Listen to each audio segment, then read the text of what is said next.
और सुजीत सम्राट जी को सुनने के लिए बहुत लोग जो हैं वो दूर दूर से भी आते हैं। एडवोकेट सुजीत सम्राट जी मेरे साथ हैं और यहाँ पर पहुँचे भी हैं, बिजी शेड्यूल होने के बावजूद भी। हालांकि सुनने के लिए आपको एंजॉयमेंट चाहिए, इसके बाद पूरा एंजॉयमेंट रहेगा जबरदस्त तरीके से। पर इसी के साथ साथ सुजीत भाई, बहुजन समाज पार्टी के सुनने में भी एंजॉय आता है सर, और आपको सुन के तो और भी ज्यादा ऊर्जा और एंजॉय आता है। धन्यवाद। सबसे पहले करुणा के सागर का ताकत गौतम बुद्ध, जिन्होंने पूरी दुनिया को प्यार और मोहब्बत का संदेश दिया, सभी महापुरुष, और इन सब महापुरुषों में बाबा साहब डॉक्टर अंबेडकर, जिन्होंने संविधान के माध्यम से सभी महापुरुषों की बात को जीवित किया और हमको कानून बनाकर देकर गए। और बाबा साहब डॉक्टर अंबेडकर की बात को घर घर पहुंचाने वाले माननीय काशीराम साहब, और अभी हमारी बहनें यहाँ पर रैक वॉक कर रही थी। बहनों में इतना जज्बा देखकर मैं बताना चाहता हूं कि उन बहनों के लिए एक नायिका है, उनका नाम है बहन कुमारी मायावती, जिन्होंने उत्तर प्रदेश में शासन करके दिखाया था कि महिला भी इस देश में शासन कर सकती है। साथियों, आदरणीय मिलन जी को बहुत बहुत धन्यवाद, उनकी टीम को बहुत बहुत धन्यवाद, सभी को मेरा नमो बुद्धा जय भीम। साथियों, आज जो समय है, उस समय में बाबा साहब डॉक्टर अंबेडकर का जो संविधान है, जो संविधान में हमको अधिकार दिए गए हैं, वो अधिकारों को खत्म करने का जो प्लानिंग कर रहे हैं वो लोग कौन है, आपको पता होना चाहिए। हमारी महिलाएं खुश होना चाहती हैं, हमारे बुजुर्ग खुश होना चाहते हैं, हमारे नौजवान उड़ना चाहते हैं, हमारी महिलाएं सम्मान के साथ जीना चाहती है। उनके पर कौन काटना चाहता है, ये आपको समझना चाहिए। हमारे लोग पढ़ना चाहते हैं, मान सम्मान से जिंदगी जीना चाहता है, उनको पढ़ाई को कौन रोकना चाहता है, ये आपको पता होना चाहिए। हमारा दुश्मन कौन है, जब तक हम इसको नहीं पता लगाएंगे, जब तक बात बनने वाली नहीं है। बाबा साहब डॉक्टर अंबेडकर के 3 गुरु हुए हैं। सबसे पहले कथागत गौतम बुद्ध बाबा साहब डॉक्टर अंबेडकर के गुरु हुए हैं, दूसरे कबीर और तीसरे फूले हुए हैं। बाबा साहब डॉक्टर अंबेडकर ने जो 3000 साल की गुलामी संविधान के माध्यम से काटने का काम किया, तो बाबा साहब डॉक्टर अंबेडकर ने आपको कहा कि आप अपनी दीवारों पर जाकर लिखें, तुम्हें इस देश का शासक बनना है। मगर हमने उनकी बात को नहीं माना, हमने उनकी बात को नहीं माना। मगर उत्तर प्रदेश के अंदर उत्तर प्रदेश के लोगों ने जब जब भी उनकी बात को मानने का काम किया, चाहे 95 की बात हो, 97 की बात हो, 2002 की बात हो, 2007 से लेकर 2012 की सरकार हो, किसी की औकात नहीं थी कि आपकी तरफ कोई उंगली भी उठाने का काम करे, आपके बच्चों के एजुकेशन को कोई खत्म कर सके, आपके मान सम्मान को कोई खत्म कर सके। ये ताकत होती है, सत्ता की ताकत होती है। क्योंकि धर्म किससे चलता है, धर्म राजा से चलता है, सत्ता से चलता है धर्म। जिसका राजा होता है धर्म उसका चलता है। सम्राट अशोक जब था तो देश बुद्ध में था, मगर आपने अपना राजा नहीं बनाया, आपने अपनी पार्टी को मजबूत नहीं करा, आपने अपने घर को कमजोर किया है, तो आपका धर्म भी कमजोर होगा। आज देखा नहीं बुद्ध गया के अंदर आप कितने हजारों की तादाद में चिल्ला रहे हैं कि बीटी एक्ट को निरस्त कर दीजिए, खत्म कर दीजिए, कोई सुनने वाला नहीं है आपकी बात। क्यों? क्योंकि सरकार में आपका साझा नहीं है। सरकार में उनके बात को पकड़ने के लिए, उनके मुंह को पकड़ने के लिए, उनके गले को पकड़ने के लिए कोई नेता आपने वहां भेजा नहीं है। अगर आप अपने अंबेडकरवादी लोगों को, बहुजन समाज को, बहुजन समाज की पार्टी को, बहन कुमारी मायावती को ताकतवर बनाते तो उनकी औकात नहीं थी कि वो ऐसा कुछ कह सके। आपने सोचना होगा। साथियों, आप सब समझदार हैं और ये वो विधानसभा है जो पहले यहां से बहुजन समाज पार्टी के यहां से विधायक बने थे। आदरणीय सुरेंद्र चौधरी जी भी यहां बैठे हुए हैं।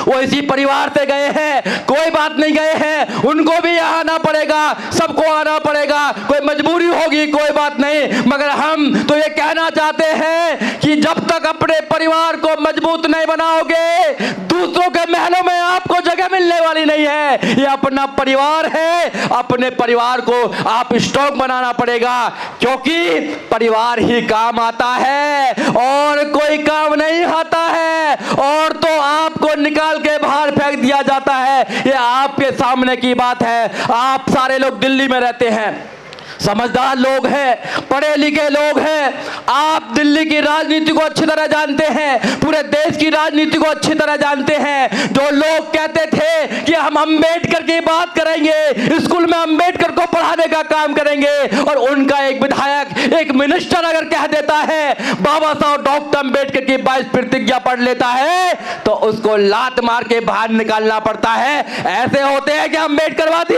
अरे आज लोग तो सब कह रहे हैं कि अंबेडकर अंबेडकर अंबेडकर अंबेडकर कहना फैशन सा हो गया है। अरे मैं उनको बताना चाहता हूं आपके चैनल के माध्यम से कि देश का नौजवान, खासकर बहुजन नौजवान, आपसे लड़ना चाहता है, आपकी आंखों में आंखें डालकर आपसे सवाल करना चाहता है कि 2500 साल तक आपने, आपके बुजुर्गों ने हमको गुलाम क्यों बनाया। अब हम गुलाम बनने वाले नहीं हैं, तुम्हारी सहने वाले नहीं हैं, तुम्हारा मुकाबला करेंगे। बाबा साहब डॉक्टर अंबेडकर ने तुम्हारा मुकाबला करा, बाबा माननीय काशीराम साहब ने तुम्हारा मुकाबला करा, बहन जी ने मुकाबला करा, मेरे जैसे लाखों लोग भी तुम्हारा मुकाबला करेंगे। और जब तक मुकाबला करेंगे, जब तक इस देश को आइडिया ऑफ इंडिया बाबा साहब डॉक्टर अंबेडकर के सपनों का भारत नहीं बना देंगे। ये सपना होना चाहिए हमारा। अपने बच्चों को तैयार कीजिए, अपनी महिलाओं को तैयार कीजिए। ये लड़ाई रुकने वाली लड़ाई नहीं है। वो लोग इस देश को एक कलर का रंग बनाना चाहते हैं। मेरा भाई अभी कह रहे थे कितने कलर आपने देखे, वो लोग एक कलर का रंग बनाना, देश बनाना चाहते हैं, वो एक भाषा का देश बनाना चाहते हैं। उनके बाबा कह रहे हैं इसको एक रंग का देश बनाना है। ये देश की खूबसूरती है, इसमें बहुत सारे कल्चर हैं, बहुत सारी भाषाएं हैं, बहुत प्रकार के लोग रहते हैं, बहुत प्रकार के धर्म हैं। तभी तो बाबा साहब डॉक्टर अंबेडकर ने संविधान को क्या कहा, संविधान को स्टार्ट करा, be the people of India. हम भारत के लोग इस देश में रहते हैं, भारत के संविधान को मानते हैं। इसलिए आप लोगों ने आज यहां आकर यह साबित कर दिया है कि आप लोग जागरूक लोग हैं, आप बुद्ध को मानते हैं। पूरी दुनिया बुद्ध को मान रही है, पूरी दुनिया बुद्ध को मान रही है, और ये लोग बुद्ध को खत्म करना चाहते हैं। प्रधानमंत्री भी बाहर जाते तो क्या कहते हैं, मैं बुद्ध के देश से आया हूं, और भारत के अंदर बुद्ध के खिलाफ युद्ध छेड़ रखा है। ये आपको समझ में आना चाहिए। ये लोग बुद्ध की बात करते हैं, जो अंबेडकर की बात करते हैं, वो अंबेडकर के सपनों का भारत नहीं बनाना चाहते हैं। अगर कोई भारत बनाना चाहता है बाबा साहब डॉक्टर अंबेडकर के सपनों का, तो आप लोग बनाना चाहते हैं, बहुजन समाज पार्टी बनाना चाहती है, आदरणीय बहन कुमारी मायावती बनाना चाहती है, और कोई बनाना नहीं चाहता है। ये मैं खुले मंच से कहना चाहता हूं कि जो लोग इधर उधर भाग रहे हैं, भैया समाज डूबा जा रहा है, समाज के बच्चों के एजुकेशन को खत्म किया जा रहा है, रोजगार को खत्म किया जा रहा है। और एक अभी बहुत नई नई चर्चा चल रही है कि घोड़ी पर नहीं चढ़ने दिया जाता है, घोड़ी से उतारा जाता है। घोड़ी पर चढ़ने का शौक क्या है मेरे को पता नहीं है। अरे माननीय काशीराम साहब तो आपको हाथी पर चढ़ाना चाहते थे, आप हाथी पर क्यों नहीं चढ़ना चाहते? हाथी को मजबूत कीजिए, घोड़ी पर चढ़ने की आवश्यकता नहीं है आप लोगों को। आप किस घोड़ी के चक्कर में लग रहे हैं भाई? आपका बाबा साहब डॉक्टर अंबेडकर का हाथी है, माननीय काशीराम साहब का हाथी है, आपका अपना हाथी है। उस हाथी को मजबूत कीजिए, एक लात मारेगा, मनुवाद को उखाड़ कर फेंक देगा। ये आपकी ताकत है। जब जब भी हाथी को कमजोर किया है, आप पर अत्याचार हुए हैं, और जब जब भी तुमने हाथी को मजबूत किया है, किसी की औकात नहीं कि आपकी तरफ कोई आंख उठाकर देख ले। ये आपने देखा होगा, अभी मौका आ रहा है 2027 में उत्तर प्रदेश के अंदर। आप लोग मोस्टली उत्तर प्रदेश के लोग हैं, आपका एक ही सपना होना चाहिए कि उत्तर प्रदेश में फिर दोबारा 2027 में 2007 की तरह अपनी सरकार होना चाहिए, बहुजनों की सरकार होना चाहिए। और एक बात और बताना चाहता हूं, जब तुम्हारी सरकार बनी तो बहन जी ने क्या क्या किया, दो शब्द और बताना चाहता हूं, क्योंकि यहां पर ये जो प्रोग्राम है ये बुद्ध का प्रोग्राम है। तो बहन जी ने क्या करा, गौतम बुद्ध नगर बनाया, गौतम बुद्ध यूनिवर्सिटी बनाने का काम किया। बहन जी ने गौतम बुद्ध सर्किट बनाने का काम किया। जब लोग निकलते होंगे नोएडा की तरफ, एक तरफ सेक्टर 14 है, सेक्टर 15 फिल्म सिटी है, हजारों करोड़ की जमीन है, और एक तरफ तुम्हारी विरासत है जिसका नाम है दलित राष्ट्रीय प्रेरणा केंद्र। वो किसने बनाया, वो आपकी सरकार ने बनाया, वो हाथी ने बनाया। जब भी तुमने हाथी को मजबूत करा, आपके बच्चों की जीरो बैलेंस पर एडमिशन करने का काम किया। वो आपके बच्चों के एजुकेशन को खत्म करना चाहते हैं। अगर आपके जीवन से एजुकेशन को निकाल दिया जाएगा, आपके पास कुछ नहीं बचने वाला। जो मेरी बहनें यहां चल रही थी, जो मेरे भाई इधर बैठे हैं, जो मेरे भाई उधर बैठे हैं, वो सब पढ़े लिखे लोग हैं। पढ़े लिखे लोग समझते हैं कि इनकी क्या रणनीति चल रही है, क्या राजनीति चल रही है। जो हमारा अनपढ़ समाज है, जो हमारा भाई है, जो गांव में रहता है, जो गली कूचों में रहता है, उसको तो पेट भरने के लिए इन्होंने मजबूर कर दिया है। उसके लिए तो पैसा बहुत जरूरी है, उसके लिए तो इतना मजबूर कर दिया उसको कि उसको राजनीति से कोई लेना देना नहीं है। मगर आप लोग, जितने भी लोग यहां बैठे हैं, आप जागरूक लोग हैं। समाज के अंदर जा जाकर ये बात कीजिए कि हमें अपनी पार्टी को मजबूत करना है, हमें किस पर विश्वास नहीं करना है। क्योंकि बाबा साहब डॉक्टर अंबेडकर ने अपने 4 बच्चों की कुर्बानी देने के बाद आपको यह अधिकार दिया कि आप राजा बना सकते हैं, और कोई ऐसा अधिकार आपके पास नहीं है जिससे कि आप अपने परिवार को, अपने समाज के किसी व्यक्ति को, अपनी बहन को, अपने बेटे को राजा बना सकते हैं। केवल डेमोक्रेसी में वोटिंग का अधिकार आपके पास है जो राजा बनाता है। और वो कैसे मिला, वो बाबा साहब डॉक्टर अंबेडकर की बच्चों की कुर्बानी के बाद मिला। उस कुर्बानी को जाया मत जाने दीजिए। अरे बाबा साहब डॉक्टर अंबेडकर ने अपने बच्चों की कुर्बानी दी, अपनी पत्नी की कुर्बानी दी, माननीय काशीराम साहब ने अपनी कुर्बानी देने के बाद आपको मजबूत घर दिया है। उस घर को बचा लीजिए, घर को मजबूत कर लीजिए। लोग लड़ने के लिए तैयार हैं, नौजवान लड़ने के लिए तैयार है। आप लोग खड़े हो जाएंगे तो घर बच जाएगा, और जब घर बच जाएगा तो दुश्मन भाग जाएगा। दुश्मन कमजोर है, वो अंधविश्वास पर टिका हुआ है, उनके पूर्वज भी अंधविश्वास पर टिके हुए हैं, और वो बाबा साहब डॉक्टर अंबेडकर से बहुत डरते हैं, बहुत डरते हैं बाबा साहब डॉक्टर अंबेडकर से। उनकी उंगली से डर लगता है, बाबा साहब डॉक्टर अंबेडकर की उंगली से उन्हें डर लगता है कि ये उंगली वाला जो व्यक्ति है, जो महान व्यक्ति है, जो कोलंबिया यूनिवर्सिटी में सिंबल ऑफ नॉलेज है। 2012 के इंडिया के अंदर एक सर्वे हुआ कि कौन महान व्यक्ति कौन है आजादी के बाद, तो बाबा साहब डॉक्टर अंबेडकर का नाम आया। CNN ने एक प्रोग्राम किया था, उसमें ये बात हुई थी।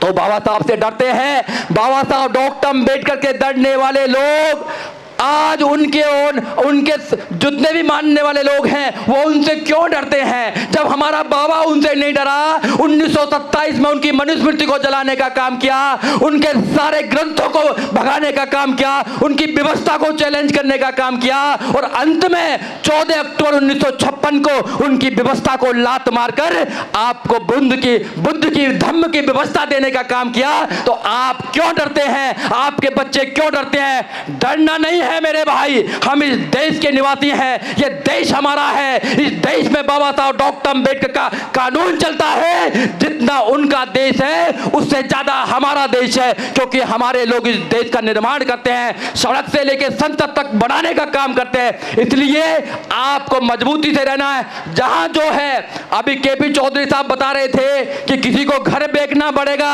अरे दिल्ली में किसी की औकात नहीं कि कोई किसी पे शोषण कर सके। हमको बताना, हम देखेंगे कौन से कोर्ट शोषण चलेगा। दिल्ली देश की राजधानी है, आप दिल्ली में भी डरेंगे तो फिर हमारा गांव का भाई कैसे संघर्ष करेगा। कोई नहीं डरेगा। जो संगठन के साथ रहेगा, जो भाईचारे के साथ रहेगा, जो अंबेडकरवाद के साथ रहेगा, बुद्धवाद के साथ रहेगा, उसको डरने वाला व्यक्ति नहीं है, उससे सब लोग डरते हैं। जब आप बता दीजिए किसी मनुवादी को बता दीजिए कि आप तो बुद्धवादी हैं, अम्बेडकरवादी हैं, तो वो कहता है कि भैया आपसे बात नहीं करनी, आपके समझ में हमारा लॉजिक नहीं आएगा। वो कहता है ये तो हमारे देवी देवताओं को नहीं मानते, भगवानों को नहीं मानते। भैया इनसे टक्कर लेना हमारे बस की बात नहीं है। जब तुम उनके घर में जाओगे, उनकी व्यवस्था को मजबूत करोगे, जिन्होंने 2500 साल तक तुमको गुलाम बनाए रखा, तुमको ऐसे ऐसे जुल्म तुम पर किए, जब भी तुम बाबा साहब डॉक्टर अंबेडकर की बात को नहीं मानेंगे तो फिर बात कैसे बनने वाली नहीं है। केवल एक रास्ता है आपकी आजादी का, वो है अंबेडकरवाद, और कोई वाद नहीं है। अपने अंदर, अपने बच्चों के अंदर अंबेडकरवाद को लाइए। केवल अंबेडकरवाद आपको बचा सकता है, आपकी विरासत को बचा सकता है, आपके मान सम्मान को बचा सकता है, आपके बच्चों के एजुकेशन को बचा सकता है, आपको राजा बना सकता है, आपको इस देश का शासक बना सकता है। उसका नाम है बुद्धवाद और अंबेडकरवाद। और सारे बात जितने भी हैं वो सब नकलीवाद है, झूठेवाद है। केवल अंबेडकरवाद इस देश में सबसे ऊपरवाद है। इसलिए आप लोगों ने मेरी बात को सुना, आपने मेरी बात को सुना, उसका बहुत बहुत धन्यवाद। और मिलिंद भाई का बहुत बहुत धन्यवाद, उन्होंने यहाँ कर बुलाकर मेरे विचारों को आप तक पहुँचाने का काम किया। साथियों, जुल्म के साए में मुंह खोलेगा कौन? अंबेडकरवाद किसको बोलते हैं कि जो बुराई के खिलाफ काम करे, तो जुल्म के साए में मुंह खोलेगा कौन? और हम भी चुप रहेंगे तो फिर बोलेगा कौन? हम भी चुप रहेंगे तो फिर बोलेगा कौन? बोलना है, हमेशा बोलना है। कुछ लोग कह रहे हैं कि मनुस्मृति दोबारा आएगी। मनुस्मृति को इस पैर के नीचे दबा के कुचलेंगे हम लोग, और आप लोग कुचलेंगे। और हर साल इस देश में मनुस्मृति को दहन किया जाता है। इनके बाप ने मनुस्मृति को जलाने का काम किया, इनके बुजुर्ग कुछ नहीं कर पाए। हम जलाएंगे मनुस्मृति को, मनुस्मृति के व्यक्ति को भी जलाने का काम करेंगे जो इस देश में समानता की बात करेगा, संविधान को निकालने की बात करेगा। अरे इस देश में 1 लाख से ज्यादा वकील हैं, अगर सारे इकट्ठे हो जाएं वकील, तो इनकी औकात नहीं कि एक भी व्यक्ति पर कोई शोषण कर सके। अफसोस की बात तो यह है कि सब घर में बैठे हुए हैं। बाबा साहब डॉक्टर अंबेडकर के जो अधिकार है उनका मजा ले रहे हैं, मगर लड़ाई लड़ने के लिए कोई तैयार नहीं है। घर में बैठाए रखो घरों में, घर में भी कोई बचने वाला नहीं है। इसलिए मेरी बात को सुन लीजिए। आप सोचेंगे कोई पागल आया था कहने के लिए, मेरे से पहले भी बहुत सारे पागल आए हैं कहने के लिए, आपको जगा कर गए हैं, मगर जगे नहीं। बाबा साहब डॉक्टर अंबेडकर, माननीय काशीराम साहब, आपके पास में एक ऐसा नायक है, ऐसी नायिका है जो किसी के सामने नहीं झुकती, उसका नाम है बहन कुमारी मायावती। उनको मजबूत कीजिए और देखिए कि इस देश में तुम्हारा शासक होगा, तुम्हारी सत्ता होगी, तुम मान सम्मान से जिंदगी जियोगे। जय भीम, जय भारत, जय संविधान, जय मूल निवासी साथियों। बाबा साहब की बदौलत ही है जो इतना दमदार बोल लेते हैं। और सर, मनुस्मृति जलाने की कोई जरूरत नहीं है। हमारे बाबा साहब ने जला करके एक ही बार ऐसा दहन कर दिया है कि उसे दोबारा उठने की जरूरत ही नहीं है। और अगर मनुस्मृति जलाने की जरूरत नहीं पड़ेगी, अगर आप बुद्धिज्म को ही अख्तियार पूरी तरीके से कर लें, तो शायद किसी के भी धर्म को हम क्रिटिसाइज करने की हमें कोई जरूरत नहीं पड़ेगी। बहुत बहुत साधुवाद आपका, आपने इतना कीमती समय दिया और हमें ओजस्वी भाषण से संबोधित कराया। सर, मैं आपको यहीं रोकना चाहूंगा और मैं इसी कड़ी में महेंद्र कुमार, एडवोकेट महेंद्र कुमार जी को, जगदीश जी को और सूरज प्रधान जी, एडवोकेट सूरज प्रधान जी को बुलाना चाहूँगा यहाँ पर। और हमारे ये चारों ही गेस्ट हैं, मेहमान हैं। मैं चाहूँगा कि आप एक दूसरे का यहाँ पर सम्मान करें और इस लाइव लॉर्ड बुद्धा को गौरवान्वित महसूस कराएं। जल्दी दो यार, जल्दी दो, क्यों नहीं आते यार? पंचशील तो जल्दी, पंचशील यार, एक से बात नहीं बनेगी। महेंद्र जी, पहले हमारी तरफ से उनका स्वागत करें। दो ना यार, सरपंच जी महेंद्र जी को मैं इसलिए कह रहा हूं कि बड़े भाई हैं और बड़े भाई छोटे भाइयों का सम्मान करे तो ज़्यादा अच्छा होता है। और एडवोकेट महेंद्र जी के बारे में मैं बता दूं कि हमारी पहले तो लाइव लॉर्ड बुद्धा उनका स्वागत करती है, और मैं सुजीत सम्राट से भी चाहूँगा कि वो महेंद्र जी का स्वागत करें और सम्मान करें। और मैं बताना चाहूँगा कि एडवोकेट महेंद्र कुमार जी जो हैं वो बार काउंसिलर ऑफ दिल्ली का इलेक्शन लड़ रहे हैं। जी हाँ, ये इलेक्शन जो है वो बहुत महत्वपूर्ण इलेक्शन होता है, और ये महत्वपूर्ण इलेक्शन जो है वो आज तक कभी कोई भी नहीं जीता है, पर पूरी आशंका ये है कि SC STs में जो भी लोग जो हैं जो नहीं जीत पाते, इस बार जो है महेंद्र कुमार जी जो हैं वो इस इलेक्शन को जीतने के लिए पूरे दमखम से लगे हुए हैं। और आपका वोट, आप सभी का जो एडवोकेट्स का वोट होता है वो इनको अगर पहुंचता है तो बहुत ही शानदार रहेगा। और जगदीश जी का भी स्वागत है और सूरज प्रधान जी का भी स्वागत है। हम उन्हें मोमेंटो देकर के उनका सम्मान करते हैं। बहुत बहुत साधुवाद, बहुत बहुत धन्यवाद। Thank you so much sir कि आप यहाँ पर आए। महेंद्र जी आपका भी बहुत बहुत धन्यवाद। इनको वोट जरूर दिलवाइएगा, जो भी आपके परिवार में एक मिनट आगे आएंगे तो मुझे बड़ा अच्छा लगेगा। इन्हीं के बारे में बात कर रहा हूँ। एडवोकेट महेंद्र कुमार जी हैं जो इलेक्शन लड़ रहे हैं और दमखम से इलेक्शन लड़ रहे हैं। और इनको जिताने के लिए जो भी आपके आस पड़ोसी हों, मित्र हों या संबंधी हों, उनको वोट देने के लिए जरूर कहें। सुजीत सम्राट जी इनके लिए कुछ कहना चाहेंगे? दिल्ली बार काउंसिल में 25 मेंबर होते हैं, आज तक कोई भी SC कैंडिडेट वहाँ नहीं गया है। इतने वकील होने के बाद भी कोई वहाँ पर वकील नहीं गया है। ये लड़ रहे हैं वहाँ पे, तो मैं चाहूँगा कि आपके जितने भी एडवोकेट साथी हैं उनसे कहें कि इनको वोट दें। ये रिकॉर्ड भी तोड़ना है, अम्बेडकर वादी वहाँ जाना चाहिए। यही मेरी आपसे अपील है, प्लीज़।